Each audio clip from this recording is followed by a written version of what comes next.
안녕하세요. 항상 재미있게 듣기만 하다가 처음으로 사연을 보내는 40대 여성입니다. 저는 매일 아침 집 근처 숲길을 산책해요. 산책하면서 계절의 변화를 느끼고 다양한 꽃과 나무를 보게 되는데 가만히 보니까 꽃마다 아름다움을 뽐내는 시기가 다 다르더라고요. 이렇게 꽃마다 꽃을 피우는 시기가 다른 것처럼 우리 인생에서 꽃 피우는 시기도 다 다른 것 같습니다. 누군가는 젊은 시절이 가장 행복했고 또 다른 누군가는 60살, 70살이 돼서야 인생의 황금기를 맞이하는 것 같아요. 혹시 여러분의 인생의 꽃은 이미 피었나요? 아니면 아직인가요? 저는 지금이 제 인생의 꽃이 피는 시기인 것 같습니다. 요새는 하루하루가 그 어느 때보다 소중하고 행복하거든요. 그러나 저는 원래 행복하지 않았습니다. 오늘은 제 행복의 꽃을 피우기 전까지 겪었던 일들을 여러분께 이야기해 볼까 해요. 저에게는 2살 터울의 자녀가 있고 시어머니를 모시고 살며 시어머니와 함께 반찬 가게를 운영하고 있습니다. 사실 시어머니는 처음에 저를 아주 싫어했어요. 유난히도 무더웠던 10년 전의 여름날, 저는 결혼 후 처음으로 시댁에 인사드리러 갔습니다. 그곳엔 시어머니와 저보다 3살 많은 손위 신우가 있었는데요. 나는 너가 하나부터 10까지 마음에 다 들지 않는다. 그래도 우리 순철이가 너 없으면 못 살겠다고 하니까 어쩔 수 없이 허락한 거야. 그러니 앞으로 살면서 나에게 며느리나 가족으로 인정받을 생각은 꿈에도 하지 말아라. 대쪽 같은 우리 엄마 성격에 널 쫓아내지 않고 결혼시킨 것만으로도 감사하게 생각해. 솔직히 너가 인물이 뛰어나기를 하니 아니면 순철이처럼 좋은 회사에 다니기를 했니? 그런다고 잘 사는 친정이 있는 것도 아니고. 솔직히 엄밀히 따지면 넌 고아잖아. 그러니까 앞으로 이 집에서 너는 있는 듯 없는 듯 조용히 살아. 알겠어? 에이, 다들 왜 이러실까? 우리 현이는 엄마랑 잘해본다고 학가까지 생각하고 이 집에 들어와서 산다잖아. 솔직히 그게 어디 쉬운 일이야? 그 마음만이라도 예쁘게 좀 받아줘요. 너는 지금 결혼했다고 네 아내 편드는 거냐? 나는 그런 팔불출 아들 절대 못 본다. 그리고 제가 순수한 의도로 나랑 같이 산다고 하는 거겠니? 친정 부모 없고 마땅히 오갈 데도 없으니 그냥 이 집에서 산다는 거겠지. 아니냐? 무슨 말을 그렇게 심하게 해. 솔직히 나는 분가해서 살자고 했어요. 그런데 현이가 같이 살면서 엄마랑 진짜 가족이 되고 싶다고 해서 이런 거라고요. 그러니까 현이한테 마음 좀 열어줘요. 김순철, 한 번만 더 그렇게 네 아내 편들면 앞으로 네 아내는 더 힘들어질 줄 알아? 그리고 이현이 너는 지금 여기 서서 뭐하니? 이 시험이랑 신우이 굶길 셈이냐? 얼른 부엌에 가서 저녁 준비 안 해? 저는 시어머니의 불호령에 후다닥 부엌으로 달려갔습니다.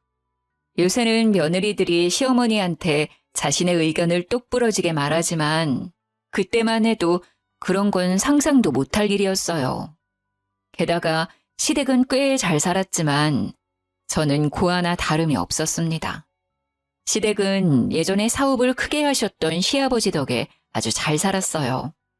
그 덕에 신우나 남편은 돈 걱정 없이 공부하여 신우는 대형 입시학원을 운영하고 있고 남편은 대기업에 다니고 있었습니다. 신우와 남편을 남부럽지 않게 키우신 시아버지는 저와 남편이 연애를 시작할 무렵 급성 심근경색으로 돌아가셨어요.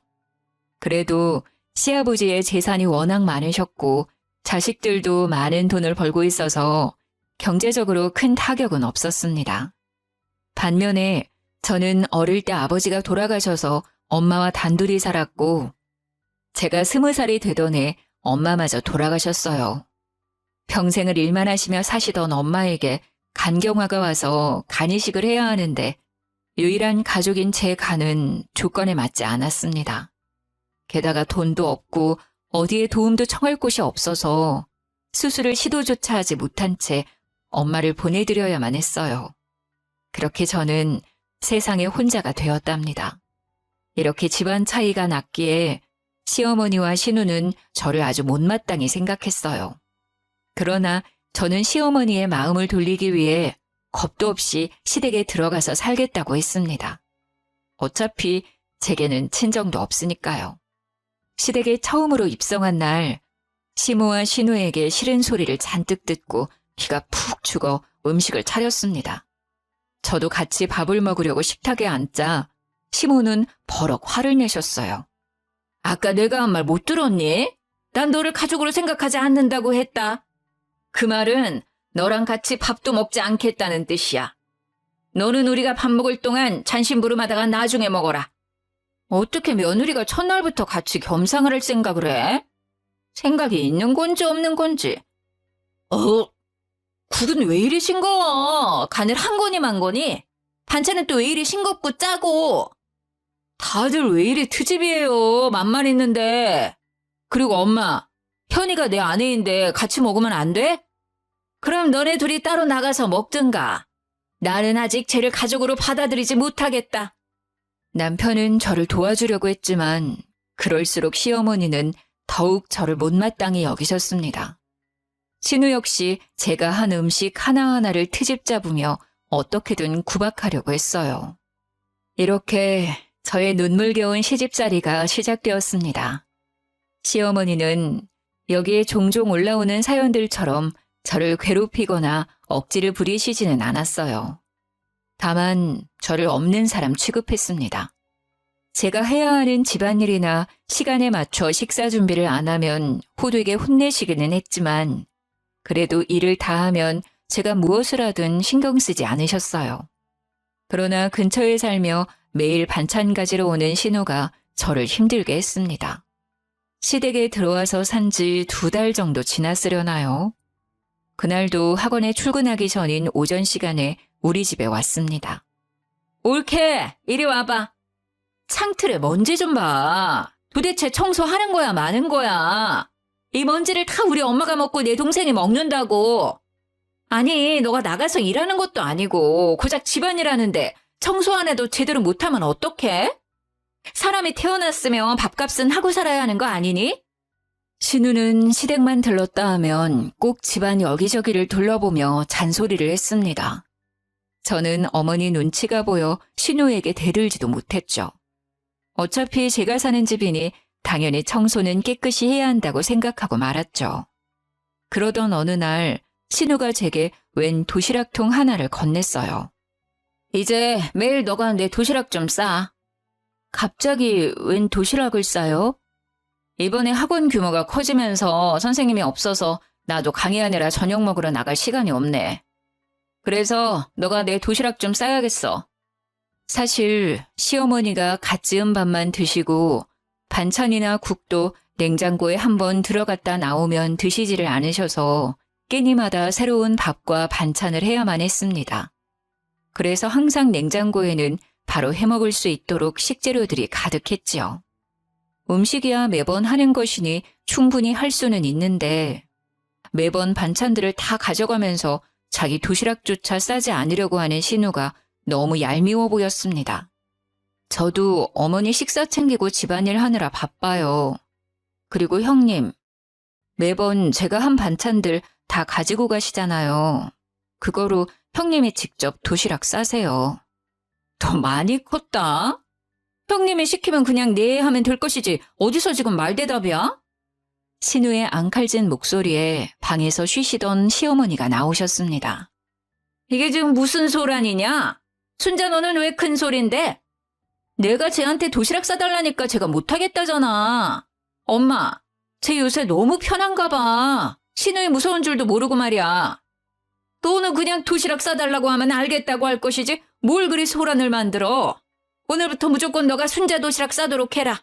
이 일로 더 말 나왔다가는 집에서 쫓겨날 줄 알아? 시어머니는 역시 신우 편이었고 이 집에서 쫓겨나면 오갈 데가 없던 저는 그날부터 신우의 저녁 도시락을 챙겨야 했습니다.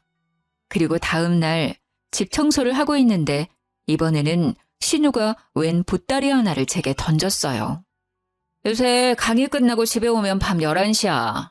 너무 시간이 늦기도 하고 피곤해서 말인데 네가 내 속옷 좀 빨아. 내 속을 다 싣크라서 세탁기 돌리면 안 되고 무조건 손빨래 해야 해. 속옷, 손빨래요? 아니, 형님, 인간적으로 본인 손빨래는 본인이 직접 하셔야 하는 거 아닌가요? 저한테 속옷 보이기 부끄럽지 않으세요? 저는 되게 부끄러울 것 같은데. 같은 여자끼리 뭐가 불편해. 그리고 이 집의 집안일은 당연히 며느리인 네가 해야 하는 거 아니야? 신우는 본인이 입던 속옷까지 손빨래하라고 명령하는데 죽어도 그 일은 못하겠더라고요. 솔직히 도시락이야 매일 하는 음식을 통만 바꿔서 담는 것이니 충분히 하겠지만 속옷 손빨래는 아니잖아요. 그래서 저는 못하겠다고 했고 당연히 신우는 이번에도 불같이 화를 냈고 그 소리에 어제처럼 시어머니가 오셨습니다. 왜 또 소란이야? 무슨 일인데? 내가 쟤한테 내 속옷 빨래하라니까 싫다네? 이 집에 며느리로 왔으면 당연히 내 속옷 빨래도 해야 하는 거 아니야? 저는 이번에도 당연히 시어머니의 불호령이 떨어질 줄 알았습니다. 그런데 시어머니의 말은 의외였어요. 순자야, 아무리 그래도 네가 나이가 어린 나이도 아닌데 네 속옷은 당연히 네가 빨아야지. 내가 너를 그렇게 책임감 없는 사람으로 가르치더냐? 그 보따리 다 챙겨서 다시 니네 집에 가져가. 그래도 쟤는 우리 집에서 일하는 사람이잖아. 내 속옷 하나 못 빨아? 그래, 제가 내 집에서 일하는 사람인 건 맞지만 네 집에서 일하는 사람은 아니잖아. 그러니까 잔말 말고 순자는 얼른 가고 너는 이제 곧 점심시간이니 부엌에 가서 밥이나 해라. 시어머니의 말에 신우는 나가고 저는 부엌에서 밥을 하는데 왠지 모르게 서러웠습니다. 두 사람은 여전히 저를 가족으로 생각하지 않고 집에서 일하는 사람 정도로만 생각하고 계셨어요. 원래부터 저를 싫어하는 것은 알고 있었지만 직접 들으니 더 서러웠습니다.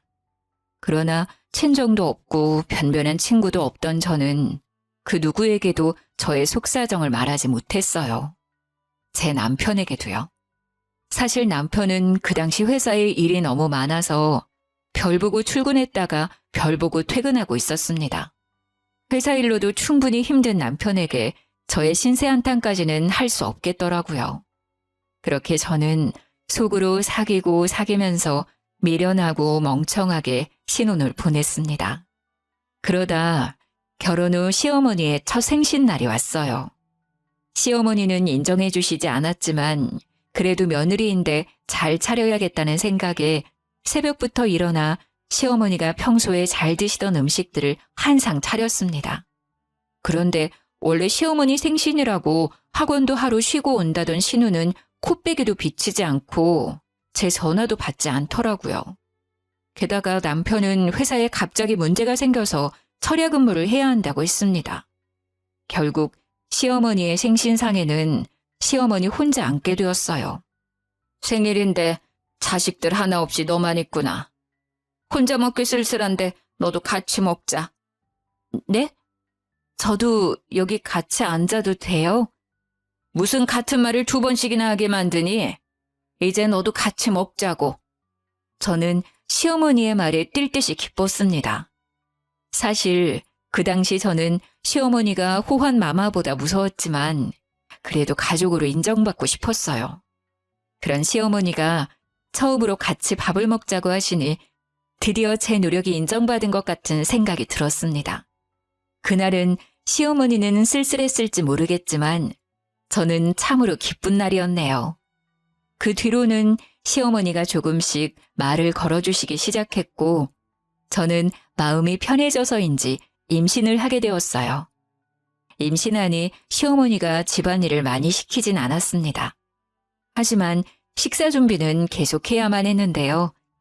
입덧을 시작하면서 입맛이 이상하게 변하고 밥 냄새조차도 맡지 못하겠더라고요.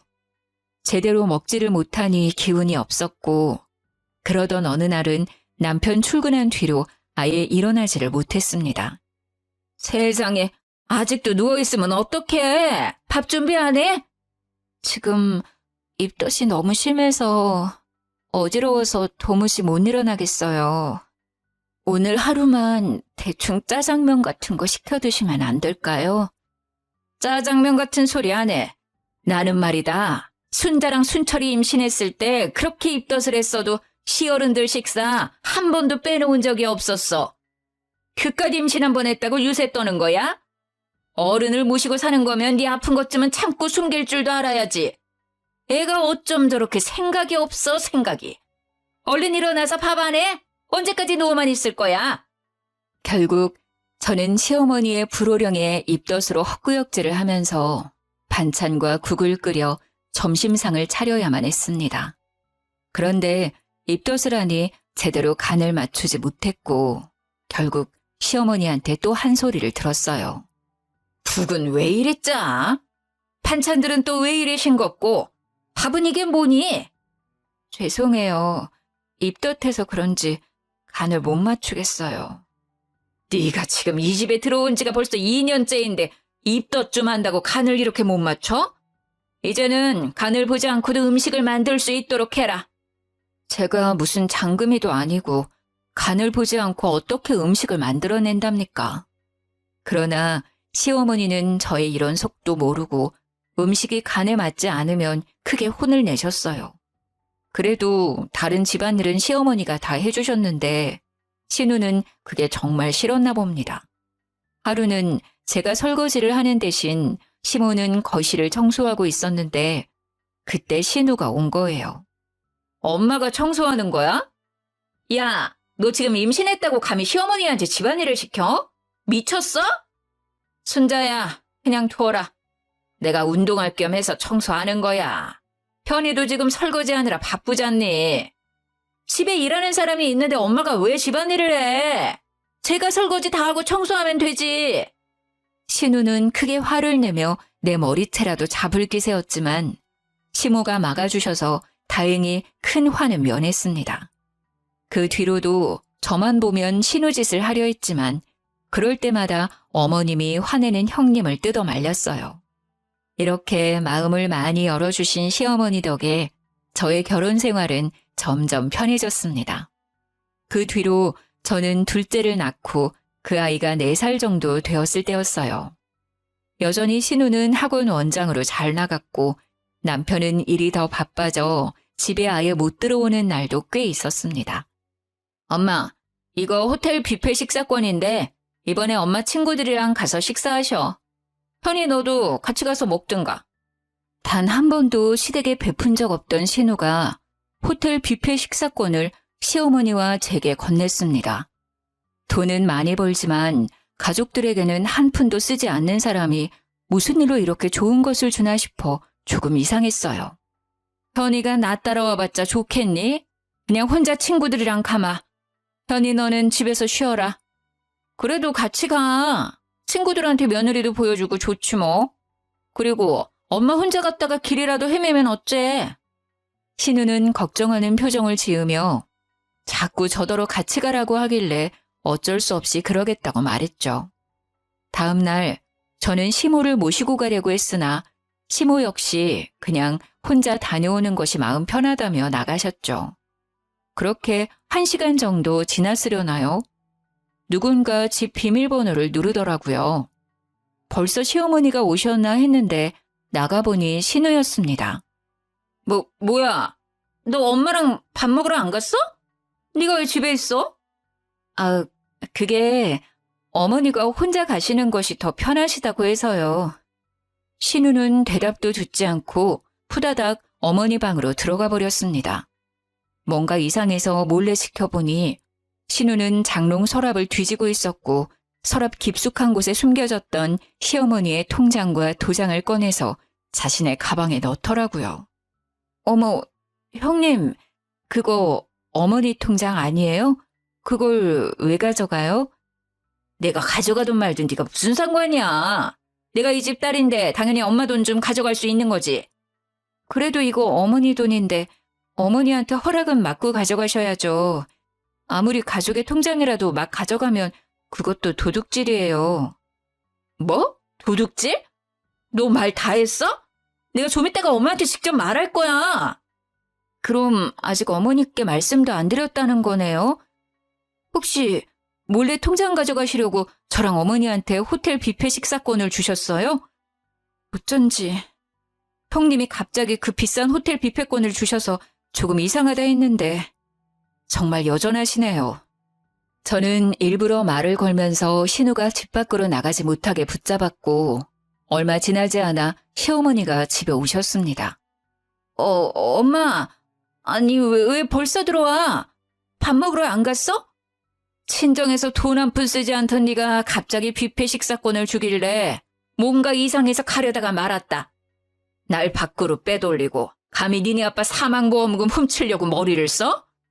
이 년이가 오늘 좀 맞아야겠다. 엄마, 내가 이 돈으로 다른 짓 하는 것도 아니고 학원 확장시키려고 그러는 거잖아. 학원 커져서 떼돈 벌면 내가 우리 엄마 모른 척 하겠어? 다 엄마도 잘 되고 나도 잘 되려고 하는 거야. 아무리 그래도 이 돈은 절대 안 돼. 니네 아빠 목숨값이다. 절대 못 쓴다.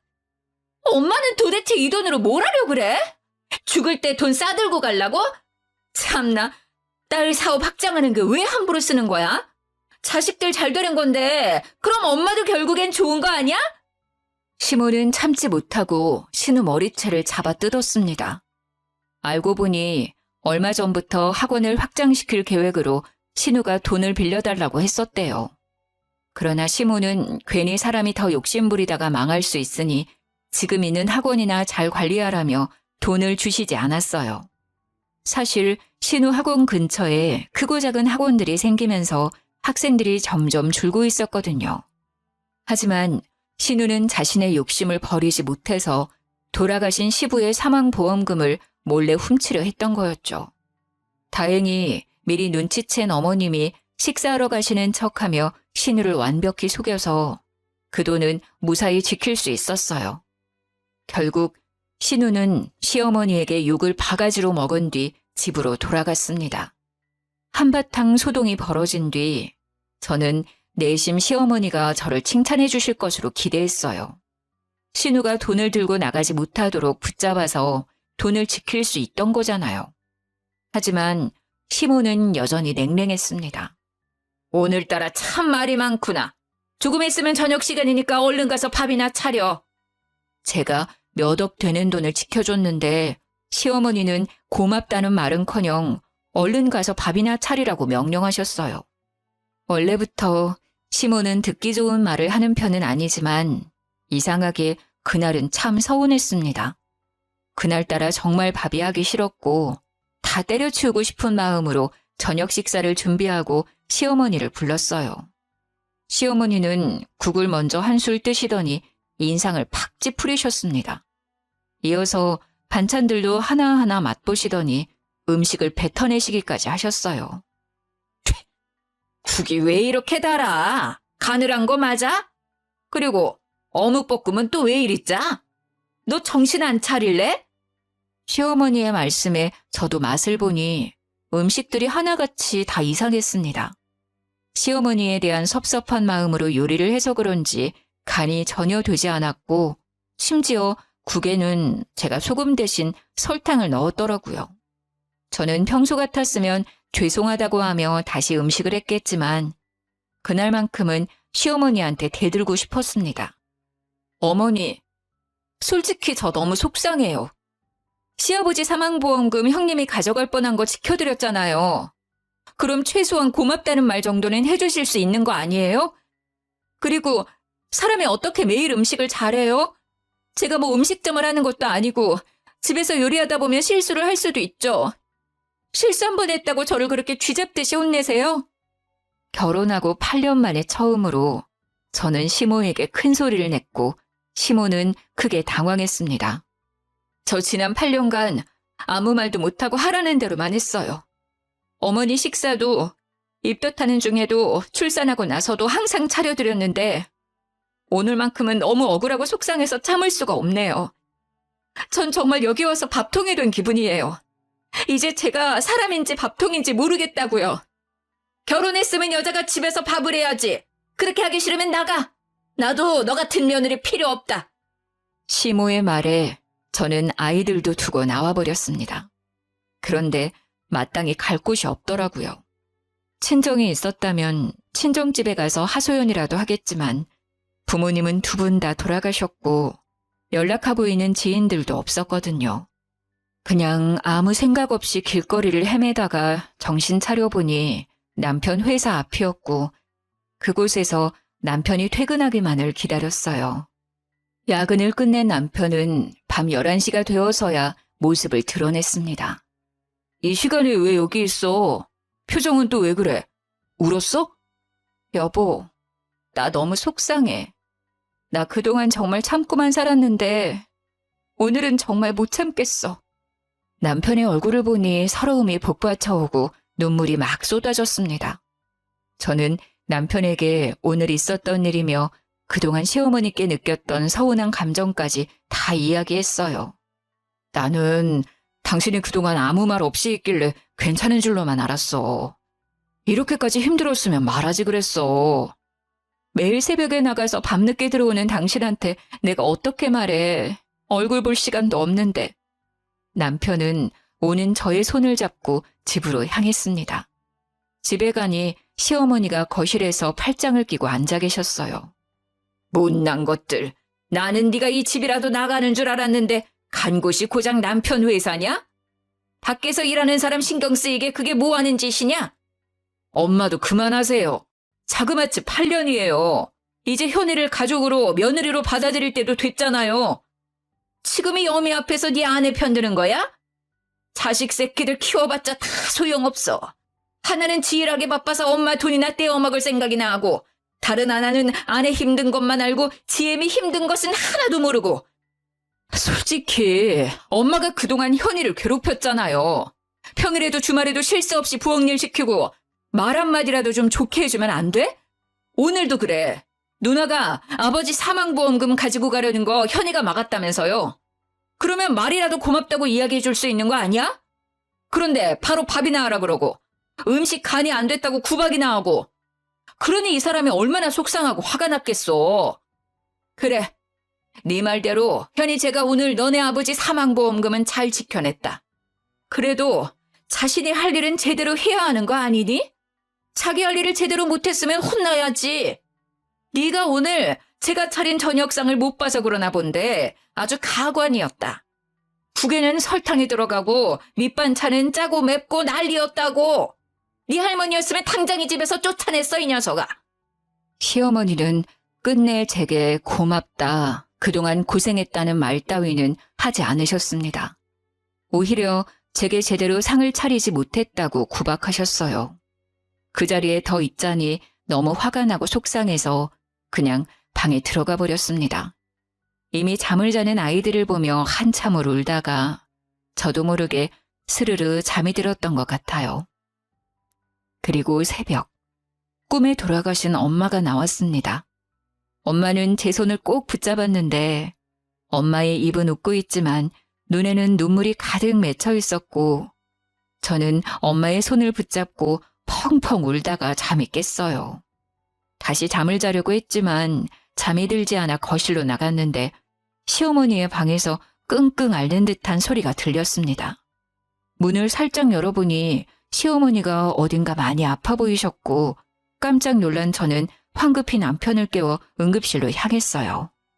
의사 선생님은 입원을 해서 정밀검진을 하자고 하셨고 검진 결과 돌아가신 친정엄마처럼 간경화라는 진단을 받았습니다. 이미 많이 진행된 상태라 간이식 수술까지 해야만 하는 상황이었죠.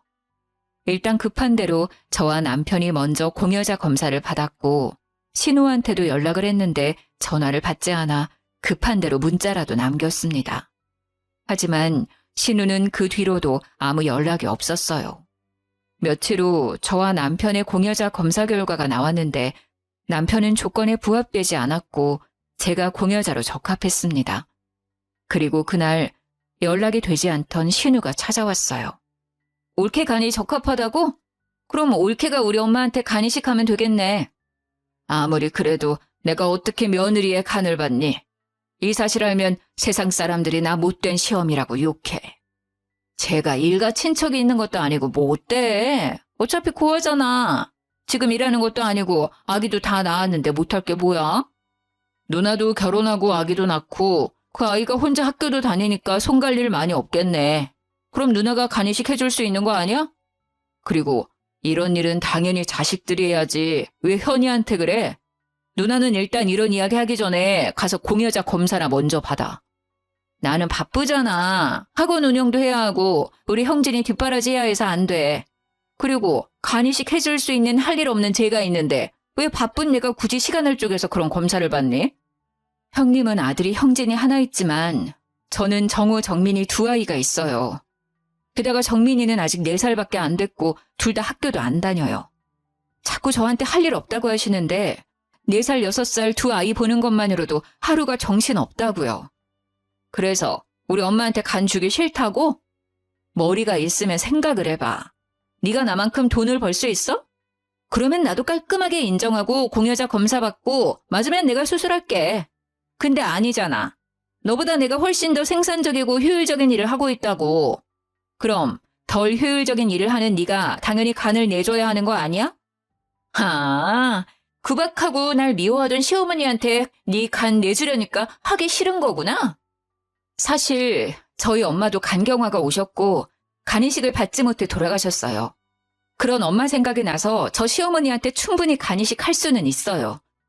그런데 제가 이 집 며느리라는 이유만으로 당연히 제가 해야 한다는 식의 생각은 하지 말아주세요.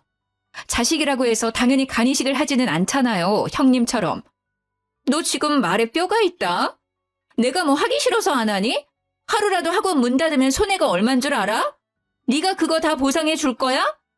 그만해라, 시끄럽다. 아픈 사람 앞에서 뭐 하는 짓이야?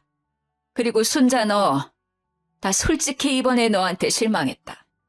간이식을 하고 안 하고를 떠나서 일단 엄마가 아파서 응급실에 실려왔다고 하면 얼굴은 당연히 비춰야 하는 거 아니니? 요새 시험 기간이라 엄청 바쁘다고. 잠도 제대로 못 자는데 어떻게 와? 그래도 엄마 안 돌아가시고 별일 없이 계시잖아. 쟤한테 간이식도 받고 그럼 됐지 뭐. 이게 그렇게 혼날 일이야? 엄마 입에서 실망이라는 단어를 들을 일이냐고. 뭐라고? 이 인연이... 내가 지금 기가 막혀서 말이 다 안 나오는구나.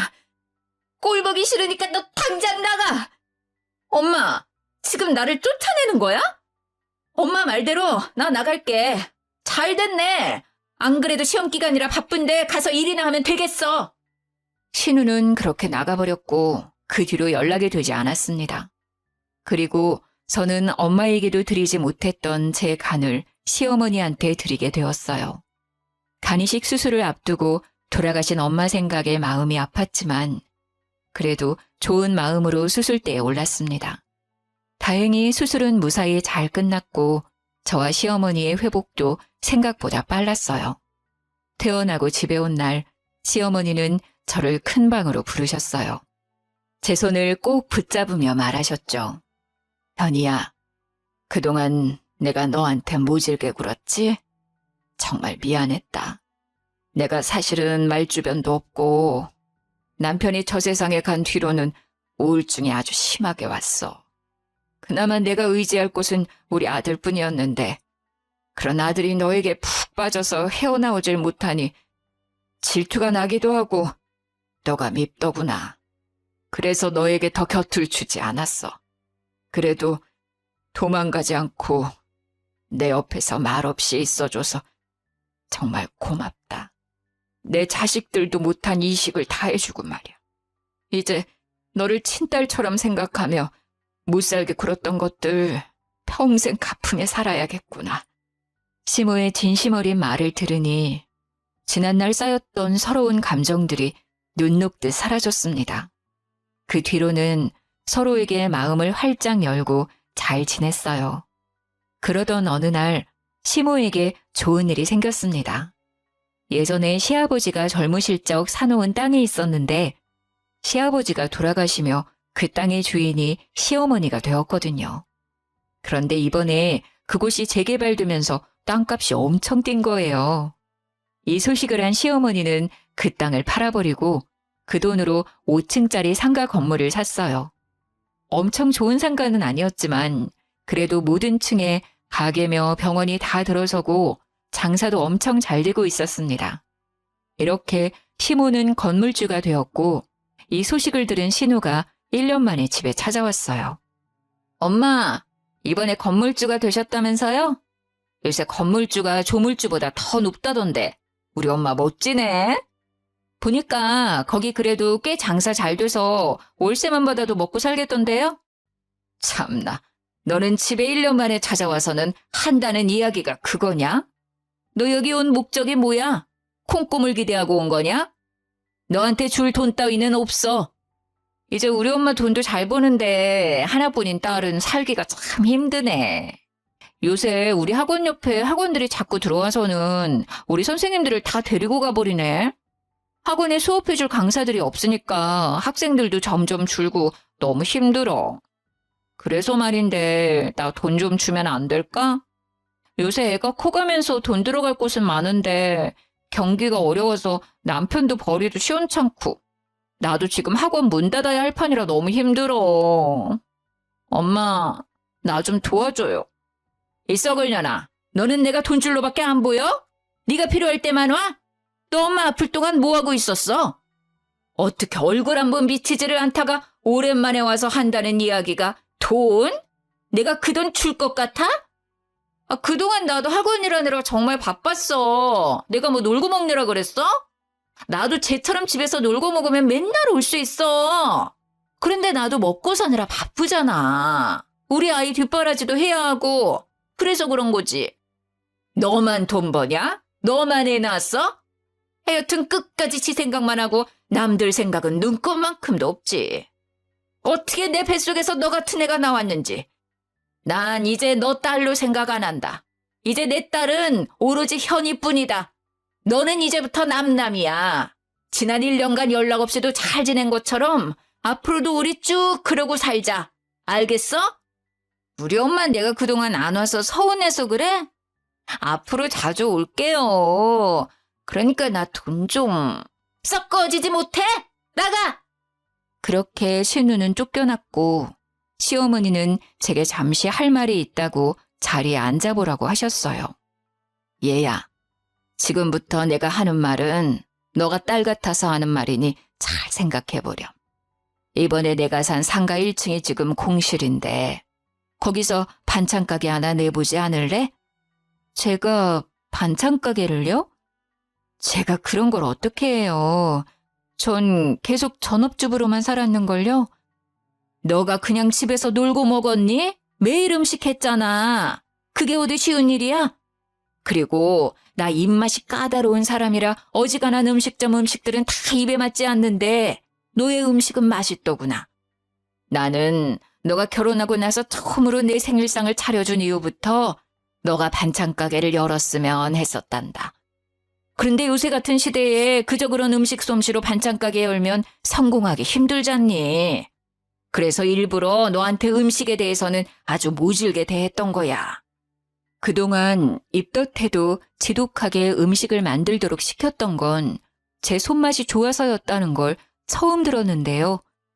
어머니는 제가 반찬 가게로 성공했으면 하는 마음으로 1년 365일 내내 제게 그래도 독하게 음식을 시켰던 거였죠. 하지만 집에서만 음식을 만들던 제가 막상 반찬을 만들어 팔 생각을 하니 차마 용기가 나지 않았습니다. 아무리 그래도 그건 못하겠어요. 저는 그렇게 장사할 만한 실력은 아닌 것 같아요. 아니야. 너 정도 실력이면 충분히 가게 내볼 만해.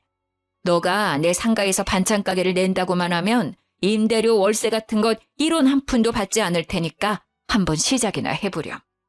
지금이야 아이들이 아직 어리지만 언젠가 아이들도 커서 분가를 할 테고 그럼 너도 네 삶을 살아야 하지 않겠어? 결국 저는 시어머니의 말대로 반찬 가게를 차렸습니다. 솔직히 가게를 오픈하면서도 제 반찬이 팔리면 뭐 얼마나 팔리겠나 하는 생각이 들었지만 시어머니의 입맛은 정확했는지 생각보다 장사가 정말 잘 되었어요. 그러던 어느 날 시어머니는 몸이 안 좋아서 집에서 쉬고 계셨고 저 혼자 반찬 가게에 있는데 신우가 대낮부터 술에 취해 깽판을 부리러 왔습니다. 야, 여기 반찬 가게가 그렇게 잘 된다면서? 우리 엄마 돈으로 반찬 가게 하니까 좋냐? 부모도 없는 네 년이 뭐라도 된 것 같아? 이 여우 같은 년.